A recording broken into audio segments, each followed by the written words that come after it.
Hey guys, subscribe for daily content, and if you're shopping for gear, make sure you check out the description for the newest items at some of the very best online retailers. There's also links for some of the items that I personally recommend. Thanks! What's going on YouTube? Metal Complex here, and today I've got another interesting knife review / knife overview to share with you guys. This is the Ketuo Yakuza G10. There is a more expensive version of this knife. This is the less expensive version. I'll link both versions down in the description. It does help my channel when you use those links, but that's entirely up to you. This is a knife that has some materials that we exclusively see in the budget knife world, and it also has some materials that we typically see a little bit higher.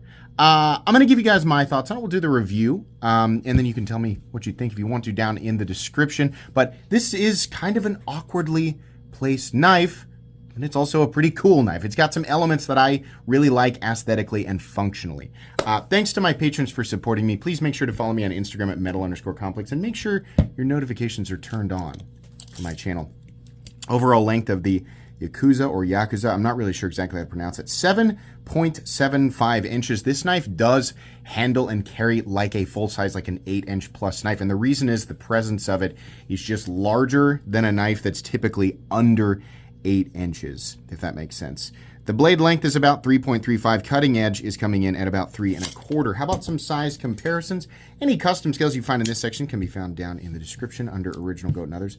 Up against the AD10 and my own Excalibur, it's a little shorter, but you can kind of see what I mean here by presence. It's got a little shorter handle, but the whole knife just kind of is loud. It appears and feels larger than it is. Let's go ahead and put it on, put it up against the Spyderco PM2 and the Spyderco Para 3. Kind of in between, though it really feels close to the same size as the PM2 in hand. And then let's put it up against the Benchmade Griptilian, or in this case, the Ritter Hogue and the Hogue Deca. How's the action on this knife? It's very good. Ketuo knives are really good in terms of action generally, and their fit and finish is very good. This knife has a lot of weight in the blade, but it also has exceptionally smooth pivot action. This is, I would say, not necessarily ultra typical of this price range.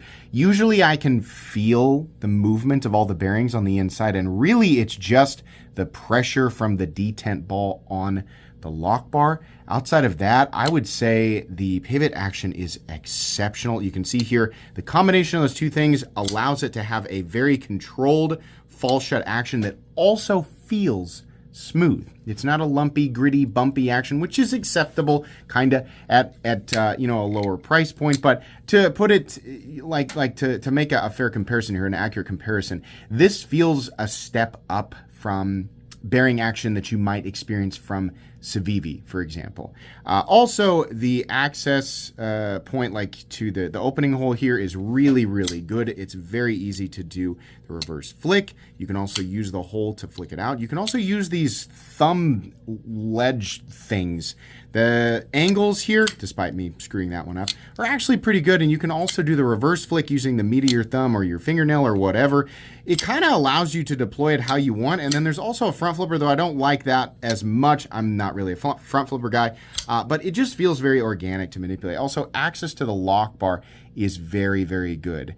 This is, to my knowledge, a steel lock bar. Yes, it is.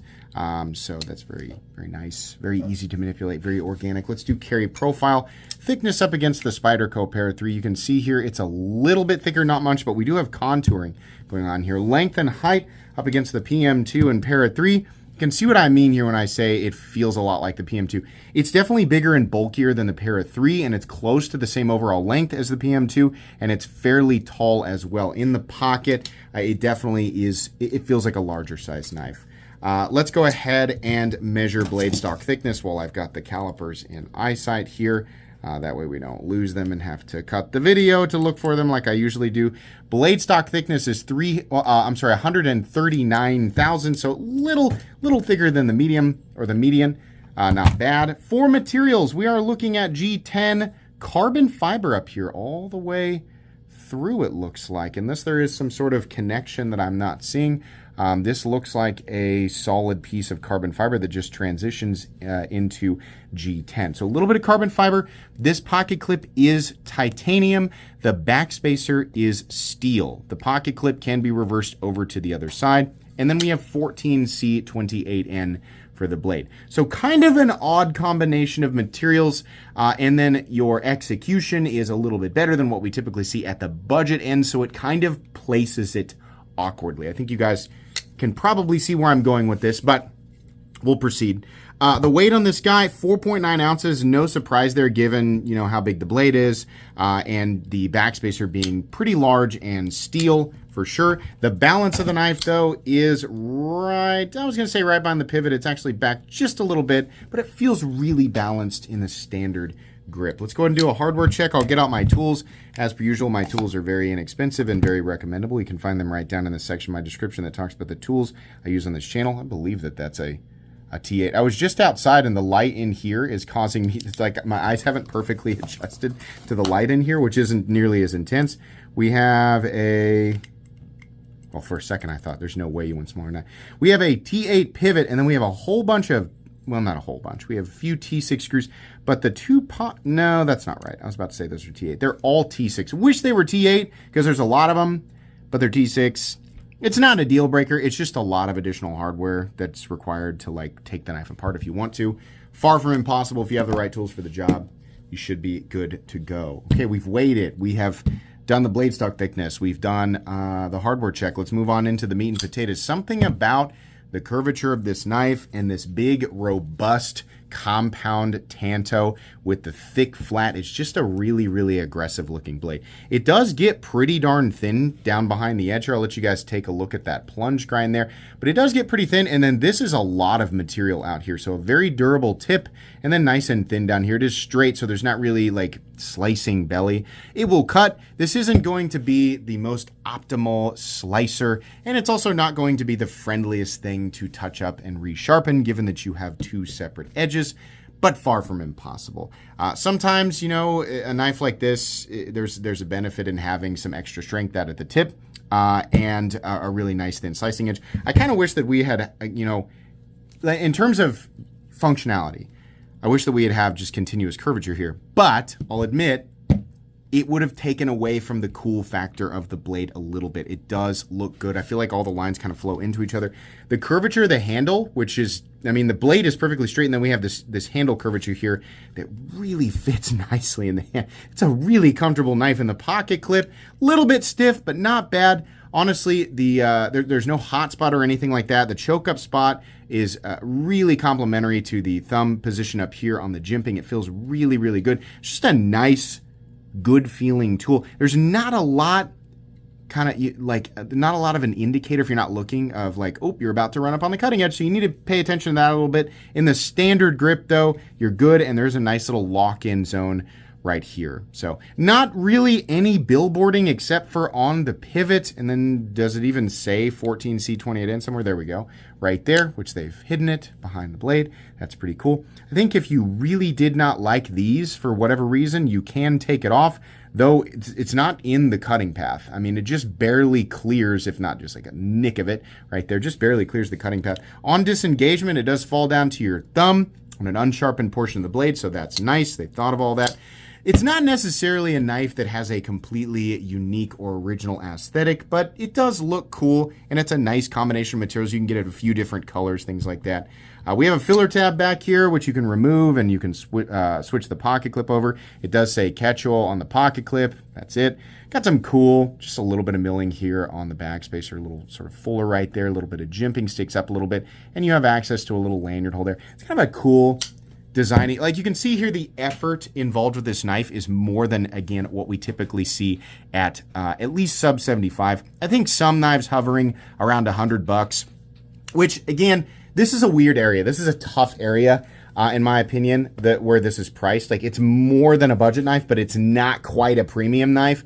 And a lot of companies have trouble nailing down knives that feel like really, really good value at this price point. Not to say that there aren't. There definitely are. But I think anybody who's been in this hobby for long enough and handled a lot of knives, like you might agree with me that this territory is just strange, right? A lot of people are, it's either, save some money and stick in the sub 75 category, or go ahead and spend enough to bump up into, like, for example, what Kershaw offers with the Bel Air or with some of their launch series knives, that have some of the better steels, right? And then, Kaiser does a pretty good job in that right around the $150 to $180 territory of offering some nicer steels with handle materials like this. So this area that this ends up in, which is a little more than $100, it's just a little bit awkward. We'll come back to that here. The stop pin is located right here. Lots of shouldering. No blade play up, down, left, or right. You can tell it does run on bearings, but if you didn't know, it does run on bearings. No lock stick whatsoever. No pivot lash. Ridiculously smooth in here. It's really nice. Very nice click into the closed position. We have perfect centering with no detent lash. Very good. So this knife ends up at the awkward price of $119. Do I think that this knife feels like something that should belong in the budget territory? No, it definitely does feel like more effort than what I typically see below $75, right? There's just more going on here. Yeah, it's just a liner lock. Yeah, there's some G10, right? I mean, if you were to like sort of describe this on paper, I think a lot of people would say, well, it should end up at under $75. But there is more effort here. There's a little bit more, like there's contouring, there's a combination of a little bit of carbon fiber, a little bit of titanium, right? The blade is pretty hefty, quite a bit of 14C28N, which is a good steel. Typically, we like to see it under $75, right? But it is a compound blade. There's just more effort than what we typically see. So it's going to cost a little bit more money. I can understand why they ended up a little higher. I think I would have enjoyed this at maybe like $95 to $99. $120 feels a bit high, but it's hard. Like looking back at all the knives that I've reviewed, I don't know that I've ever and maybe just a few times, literally just a handful of times, like really celebrated something that ended up at like $120. I don't know exactly what it is about this territory. Like sometimes we'll see steels like S35VN, which I'll say right now, if this blade was S35VN, I think I would have been all over it. I mean, that would have felt really spectacular. They hit it at 59.61, which is pretty good for S35VN, right? That would have felt like a pretty epic value. 14C28N is a great steel, but I think most people would opt for S35VN or some equivalent of the next tier up. So it just kind of ends up in an awkward place. It's not a bad knife, and it's not a horrific price tag. It's just a little bit awkward. That's really all I have to say about it, guys. Short and sweet today. I'll link this knife down in the description. Pick it up if you want. If you do decide to pick it up, I don't think it's a bad choice. There's just a lot of other options out there that are a little more or a little less that it might feel a little better value, like you're getting more of your money's worth, right?